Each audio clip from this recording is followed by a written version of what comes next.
Setelah Uzumaki Saruto dan Uchiha Bayu menjalani pelatihan keras di dunia Otsutsuki, muncul kegemparan di antara para bangsawan klan Otsutsuki. Mereka menyadari bahwa generasi mereka telah mengalami kekalahan yang signifikan. Momoshiki, Kinshiki, Urashiki, dan Ishiki semuanya telah tumbang. Bahkan Kaguya Otsutsuki yang pertama kali dikirim ke bumi pun telah disegel oleh para shinobi dari planet tersebut. Di tengah kekacauan ini, Otsutsuki Shibai, makhluk tertinggi dari klan Otsutsuki yang telah mencapai tingkat keberadaan yang hampir ilahi, merasa tertantang. Bagaimana mungkin bumi yang hanya dihuni oleh manusia biasa dapat mengalahkan para bangsawan klannya? Dengan penuh tekad, ia memanggil tangan kanannya, Otsutsuki Kagaya, seorang prajurit utama yang kekuatannya setara dengan dua elit lainnya, Otsutsuki Prada dan Otsutsuki Mida. Shibai memberikan perintah langsung kepada Kagaya, pergi ke bumi, kumpulkan informasi tentang kekuatan para shinobi, dan pastikan bumi tidak menjadi ancaman bagi klan Otsutsuki di masa depan. Kagaya menerima perintah ini dengan penuh penghormatan, lalu membuka portal dimensi menggunakan rinekan hijaunya yang bercahaya. Dengan cahaya kehijauan yang berpendar, Kagaya muncul di langit bumi. Udara di sekitarnya bergetar, cakra luar biasa besar terpancar dari tubuhnya, membuat langit mendung seolah merasakan aura kehadirannya. Ia segera mendeteksi dua sumber cakra yang kuat, Uzumaki Saruto dan Uchiha Bayu. Tanpa membuang waktu, Kagaya langsung menuju ke lokasi mereka. Saruto dan Bayu yang sedang berdiskusi tentang strategi bertarung langsung merasakan tekanan besar yang menyelimuti udara. Mereka menoleh dan mendapati seorang sosok dengan rambut putih panjang, mata hijau berkilau, dan jubah hitam bercorak emas. Saruto Uzumaki, Uchiha Bayu, suara Kagaya terdengar berat dan menggema, "Aku akan menguji kekuatan kalian." Saruto dan Bayu saling pandang, mereka tahu bahwa sosok ini bukanlah lawan biasa.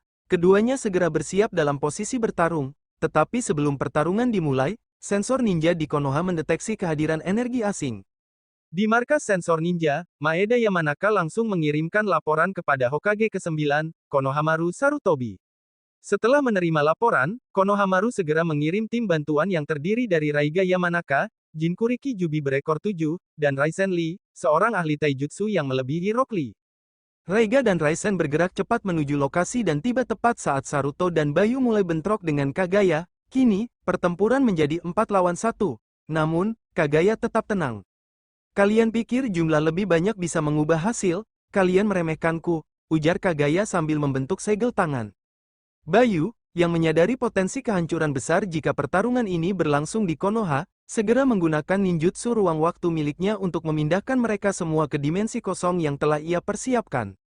Di dimensi baru ini, pertarungan meledak dalam intensitas yang luar biasa. Saruto dan Bayu langsung mengaktifkan Susanoo mereka, menciptakan dua raksasa cakra yang menyelimuti tubuh mereka. Sementara itu, Raiga berubah ke dalam mode Jinkuriki penuh dengan cakra Jubi, dan Raisen membuka gerbang ke-8, meningkatkan kecepatannya hingga batas yang mustahil. Kagaya tetap tenang, ia mengangkat tangannya, dan tiba-tiba, pohon-pohon raksasa bermunculan dari tanah, menciptakan hutan Mokuton yang luas. "Mokuton," Raiga terkejut. "Bukan, ini lebih dari itu," kata Bayu sambil mengaktifkan saringan eternalnya. "Ini adalah perpaduan antara Mokuton dan Senjutsu dari planet Otsutsuki." Raiga menggunakan Mokuton miliknya sendiri untuk menahan serangan Kagaya, tetapi kekuatan lawannya terlalu besar. Sementara itu, Raisen bergerak dengan kecepatan luar biasa, menghindari serangan Kagaya dan mencoba melancarkan pukulan bertubi-tubi. Namun, Kagaya mengaktifkan rinekan hijaunya dan menyerap energi dari udara, meningkatkan kekuatannya semakin tinggi. Ketika Kagaya mulai mengeluarkan Susanoo-nya sendiri, Saruto dan Bayu terkejut. Susanoo hijau raksasa berdiri megah di hadapan mereka, menyaingi milik mereka berdua.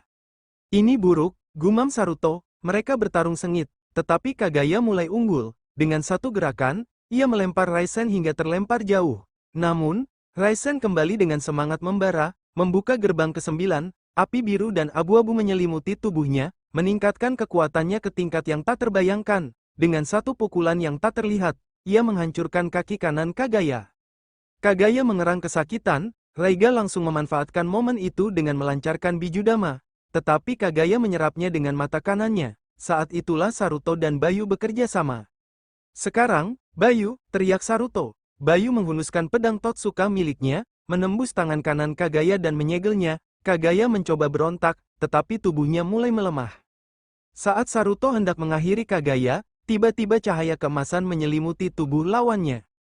"Tidak!" Bayu berteriak, Dalam sekejap, Kagaya menghilang. Mereka semua terdiam, kemenangan ini terasa ganjil. Kagaya jelas bukan yang terkuat, dan mereka tahu masih ada ancaman yang lebih besar. Ketika mereka kembali ke Konoha, Konohamaru segera memanggil mereka. Ini baru permulaan, katanya dengan nada serius.